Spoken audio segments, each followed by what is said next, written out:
Ustedes. Y con tu espíritu. Proclamación de la buena nueva de nuestro Señor Jesucristo, según San Mateo. Gloria a ti, Señor. En aquel tiempo Jesús tomó consigo a Pedro, a Santiago y a Juan, el hermano de éste, y los hizo subir a solas con él a un monte elevado. Ahí se transfiguró en su presencia. Su rostro se puso resplandeciente como el sol y sus vestiduras se volvieron blancas como la nieve. De pronto aparecieron ante ellos Moisés y Elías conversando con Jesús.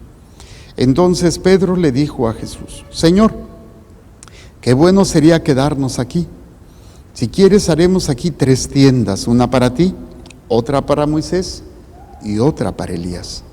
Cuando aún estaban hablando, una nube luminosa los cubrió y de ella salió una voz que decía: Este es mi Hijo muy amado, en quien tengo puestas mis complacencias, escúchenlo. Al oír esto, los discípulos cayeron rostro en tierra, llenos de un gran temor. Jesús se acercó a ellos, los tocó y les dijo: levántense y no teman. Alzando entonces los ojos, ya no vieron a nadie más que a Jesús. Mientras bajaban del monte, Jesús les ordenó: no le cuenten a nadie lo que han visto, hasta que el Hijo del Hombre haya resucitado de entre los muertos. Palabra del Señor. Gloria a ti, Señor Jesús. Por la lectura del Santo Evangelio, sean perdonados nuestros pecados. Amén. A ver, brevemente, sentados ahí en sus hogares. Algo que yo creo si verdaderamente es como Dios muestra, si estamos atentos, señales de qué es lo que tenemos que hacer. Pero hay que buscar. Y hoy pues se han ido juntando algunos elementos en el transcurso de la mañana para entender esta palabra de Dios. Y es en esa búsqueda de algo que siempre nos lleva a tratar de estar trabajando, estarnos moviendo. Yo le decía a la gente en el programa, por ejemplo, ¿por qué comemos? ¿Para qué comemos? Comemos para fortalecernos, comemos para tener salud, comemos para poder vivir, para poder realizar actividades. Vi un reportaje de hace algún tiempo, pero fue un reportaje muy interesante de un grupo, una familia, que el papá los tenía encerrados por 14 años. Fueron 7 hermanos, 5 hombres y 2 mujeres, y la esposa. Y en unos cuartitos era la sala, la cocina, 3 recámaras y 2 baños. Incluso una recámara y un baño estaban prohibidos que entraran. ¿Por qué? Porque no quería que vivan en un edificio, no quería que los vecinos supieran la existencia de sus hijos. 14 años estuvieron encerrados y los llamaron después los hermanos o la manada de lobos de hermanos. Tenía el pelo largo y todo, flaquitos.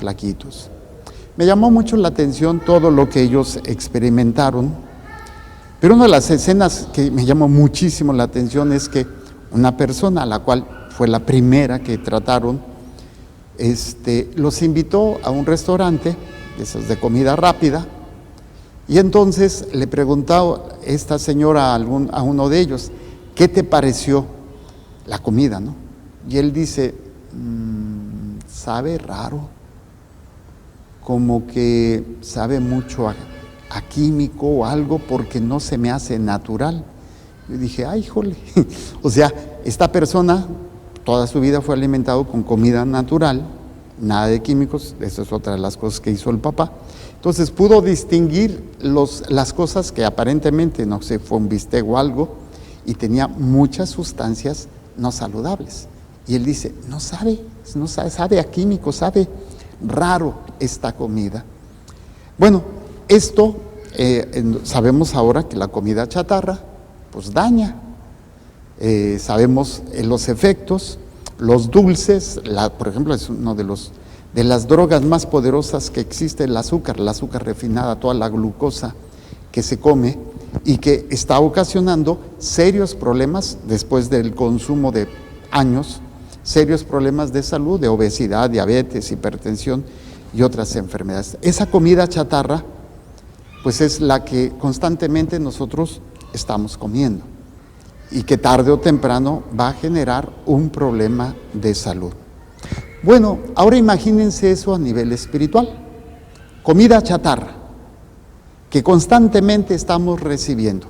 Llámese información, intelectualmente hablando, llámese emocionalmente, situaciones emocionales, y llámese espiritualmente, comida chatarra, en donde hemos perdido la capacidad de meditar. Era el tema que trataba de desarrollar en el programa. No meditamos, simplemente recibimos ya digerida la información. Lo oí en la radio, lo oí en internet, lo oí en YouTube, lo oí en las redes sociales y ya es verdad. Claro, hay muchas cosas que sí son verdad, pero si no meditamos, si no aprendemos a meditar, obviamente, pues nos tragamos todo y tarde o temprano la vida espiritual también se enferma, la vida emocional también se enferma, la vida intelectual también se enferma, porque no somos capaces de meditar. Y para eso entonces yo me fui al Catecismo de la Iglesia Católica. ¿Qué es la meditación? Es búsqueda. ¿Qué es lo que buscamos? Eso ya va a depender de cada uno. Yo puedo buscar el estar bien, yo puedo buscar la satisfacción, yo puedo buscar el poder, yo puedo buscar el placer, yo puedo buscar el dinero, yo puedo buscar la felicidad, como una señora que he compartido que me decía, es que yo le he ofrecido a Dios mi vida para que mi hijo sea feliz. Ok, entonces tu búsqueda es la felicidad, pero una felicidad temporal, que es precisamente en la mentira en la que caemos con toda esta comida chatarra. Si no meditamos, pues me voy a tragar todo. Como este joven que tenía la capacidad de decir esto no es natural, tiene químicos. Nosotros ya no sabemos distinguir entre lo que es verdad y lo que es mentira. Lo dice una persona y me lo creo. Me lo dice otra persona y me lo creo.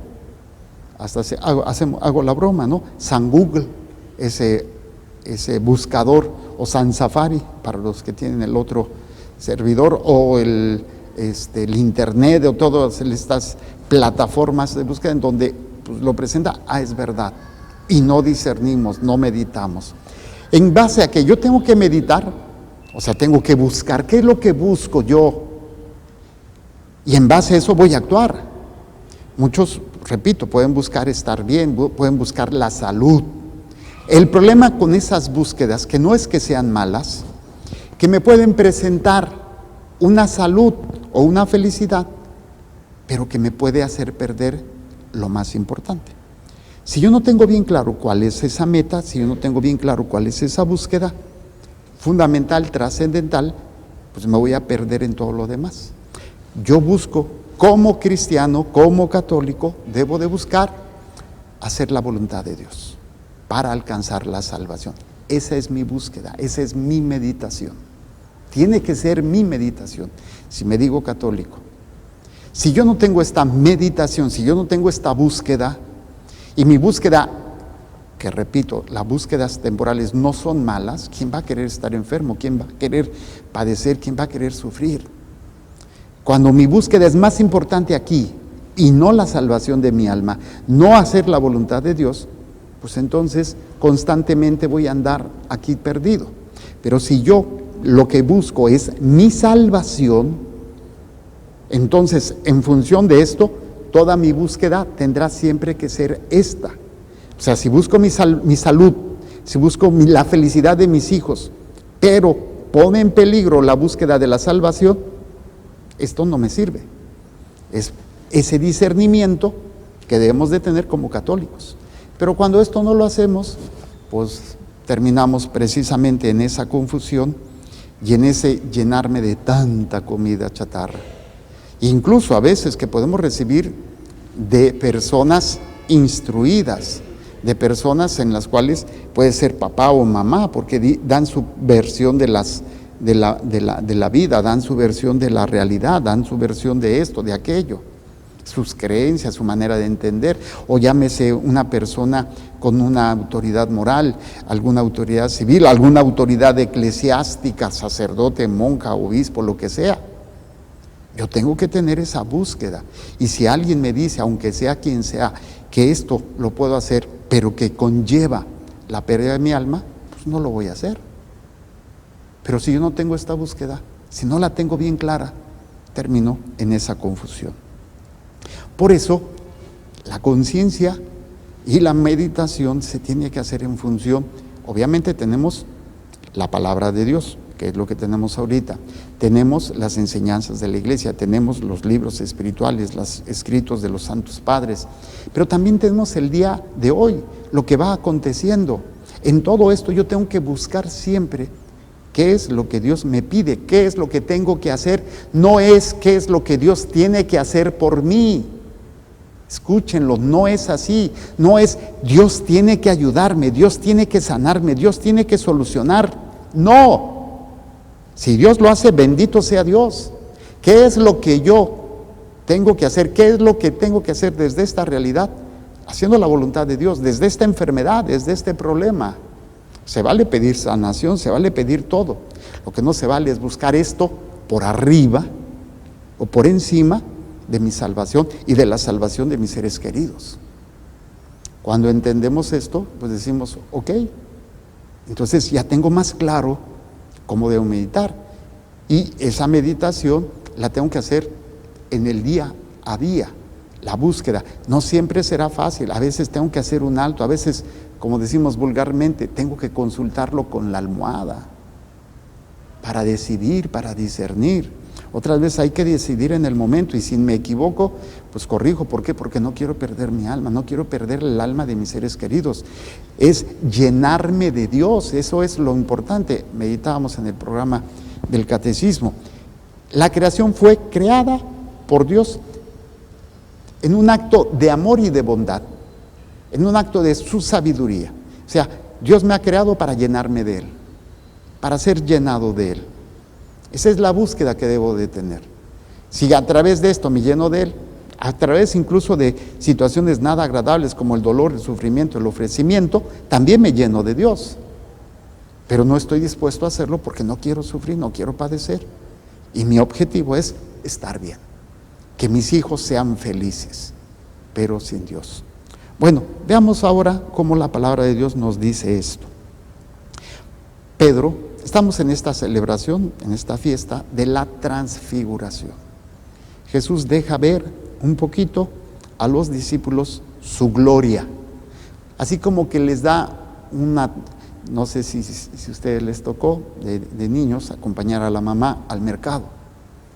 Yo acompañaba mucho a mi mamá al mercado sobre ruedas allá en mi tierra. Me encantaba porque te daban probaditas de todo.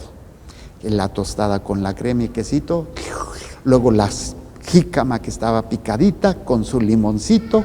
Tú llegabas a una probadita, luego ya me iba con mi mamá y me daba otra vuelta, me daba otra probadita, me daba otra vuelta, me daba otra probadita. O sandía, o quesito de ese Oaxaca que te dan. Pues yo me la vivía en el mercado probando de todo y me encantaba. Bueno, la transfiguración es una probadita de lo que es la gloria de Dios. Pero que, bueno, vamos a llegar a eso. Pero la primera lectura nos dice, cuando les anunciamos la venida gloriosa y llena de poder de nuestro Señor Jesucristo, no lo hicimos fundados en fábulas, comida chatarra, hecha con astucia, un entendimiento y una búsqueda de lo temporal o de un beneficio temporal, sino por haberlo visto con nuestros propios ojos y en toda su grandeza. Testimonio, testigo. En efecto, Dios lo llenó de gloria y honor. Está hablando de Jesucristo. Cuando la sublime voz del Padre resonó sobre el cielo, este es mi Hijo amado, en quien yo me complazco. O sea, en esta persona, en este hombre, está toda mi voluntad, está toda mi gracia, está todo mi ser, toda mi plenitud manifestada en una criatura. Bueno, no en una criatura, en este hombre, porque Jesús no era criatura, es también creador, es Dios. Pero, para entenderlo, en este hombre se manifiesta todo mi ser. Y nosotros escuchamos esta voz venida del cielo, la escucha. Dentro de la lección divina, que es una forma de oración dentro de la iglesia, tenemos pasos. Primer paso, invocación al Espíritu Santo. Segundo paso, la lectura. En la lectura del texto sagrado es, ¿qué me dice a mí el texto? Tercer paso, meditación. ¿Qué me hace decir a mí el texto? No, perdón, ¿qué me dice a mí el texto? Perdón, ¿qué me dice a mí el texto? Esa es la meditación. ¿Qué me está diciendo en este problema? ¿Qué me está diciendo en esta bendición? ¿Qué me está diciendo en esta felicidad que estoy teniendo, en la muerte de un ser querido? ¿Qué me está diciendo a mí Dios? Y esto, obviamente, nos lleva a descubrir, a escuchar, saber escuchar. ¿Qué me está diciendo? Meditar, darse ese tiempo. No siempre quiere decir que inmediatamente voy a descubrirlo, pero ya la búsqueda en sí misma es una bendición y nos ayuda a ir creciendo. Luego dice, tenemos también la firmísima palabra de los profetas, palabra de Dios, Antiguo Testamento, a la que con toda razón ustedes consideran como una lámpara. Una lámpara. ¿Qué les dije que es la meditación? Búsqueda. Si entras a un cuarto y está la luz apagada, te vas a llevar cada fregadazo, y más si es el cuarto de los tiliches, te vas a pegar, te va a caer las cosas encima. ¿Qué necesitas? Una lámpara para poder ver. La palabra de Dios es la palabra, es la lámpara que nos ayuda a ver la realidad para encontrar en medio de todo lo que estás viviendo la voluntad de Dios. ¿Qué es lo que Dios quiere que yo haga, que yo responda? No es que es lo que yo quiero que Dios haga y me responda. Cuando hay un problema, tienes un problema en tu casa, en tu trabajo, y pues no puedes cambiarlo porque es tu jefe, porque es tu marido, porque es una situación que está. Y muchas veces es que ya le pide a Dios que lo cambie. ¡Ey! ¿Y no te has puesto a pensar qué es lo que Dios quiere que tú hagas en esa realidad? ¿Qué es lo que Dios quiere? Busca con la lámpara de la palabra, con la lámpara del Espíritu Santo, ¿qué es lo que Dios quiere que tú hagas? Esa es la responsabilidad de todo buen cristiano, meditar. Es lámpara que ilumina en la oscuridad hasta que despunte el día y el lucero de la mañana amanezca en los corazones. El lucero de la mañana, así se le refiere a Jesucristo, el sol que nace de lo alto, hasta que la presencia de Cristo en nuestras vidas sea la luz misma.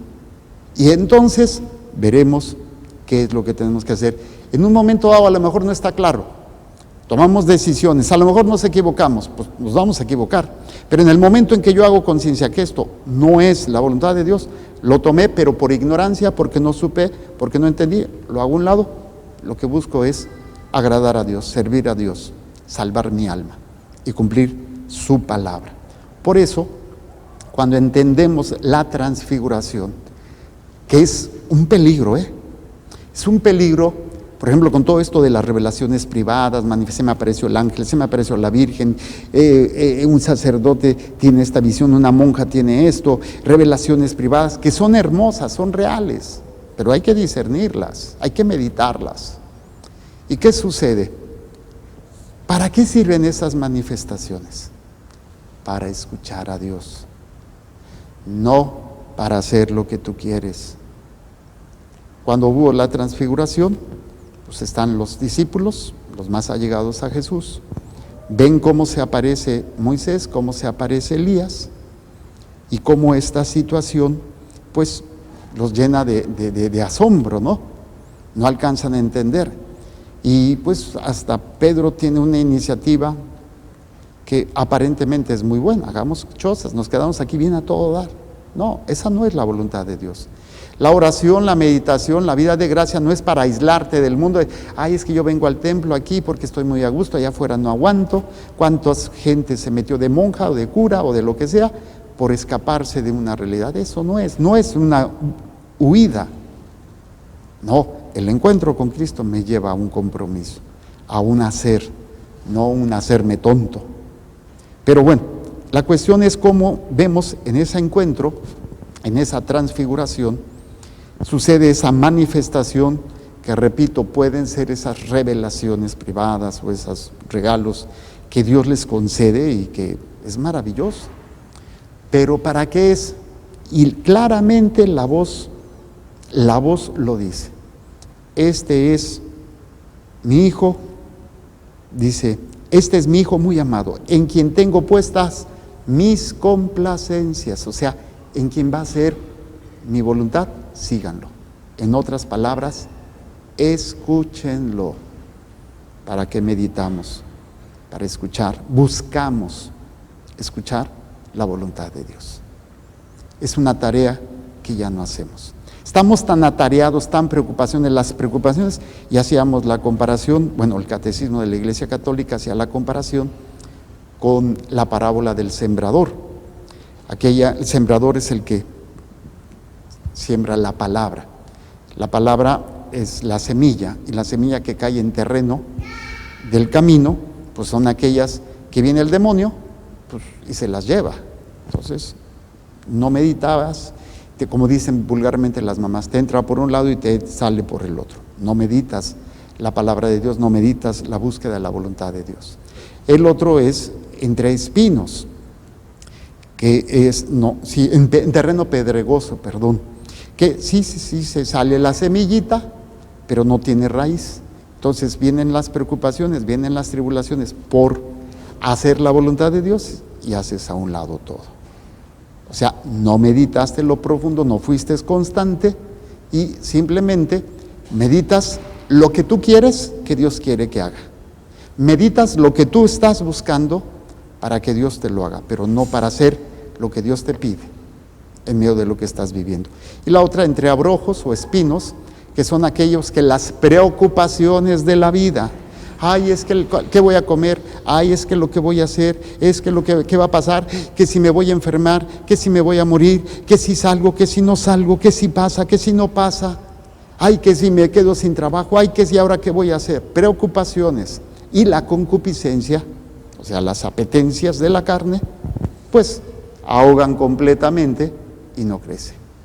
Y aquellos que escuchan y meditan y ponen en práctica, pues es la semilla que cae en terreno bueno.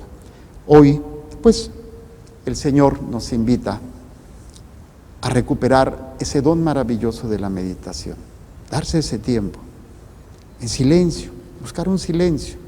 Pero, repito, desde que nos levantamos hasta que nos acostamos, andamos como apaches en guerra, para arriba y para abajo, para arriba y para abajo. Es que tengo muchas cosas que hacer, es que el trabajo, los niños, los nietos, y luego si le agregamos el tráfico, y luego agregamos las situaciones familiares, pues ¿cuándo? Yo ni tiempo tengo. Pues entonces estás perdido y seguirás perdido. Pero el Señor siempre está ahí para que nosotros podamos escuchar su voz. Tal vez no tengamos don de visión, de ver manifestaciones místicas, pero sí tenemos su palabra y tenemos la Eucaristía y tenemos el día de hoy, que en ese día con día Dios nos habla. Dios nos habla. Escuchemos, meditemos para poder saber responder a ese plan maravilloso que es la salvación de nuestras almas. Vamos a hacer un momento de silencio para que ahí en sus hogares cada uno conteste estas dos preguntas. ¿Qué me dijo hoy a mí esta palabra? ¿Y a qué me invita a responder esta palabra que hoy se me ha proclamado y predicado?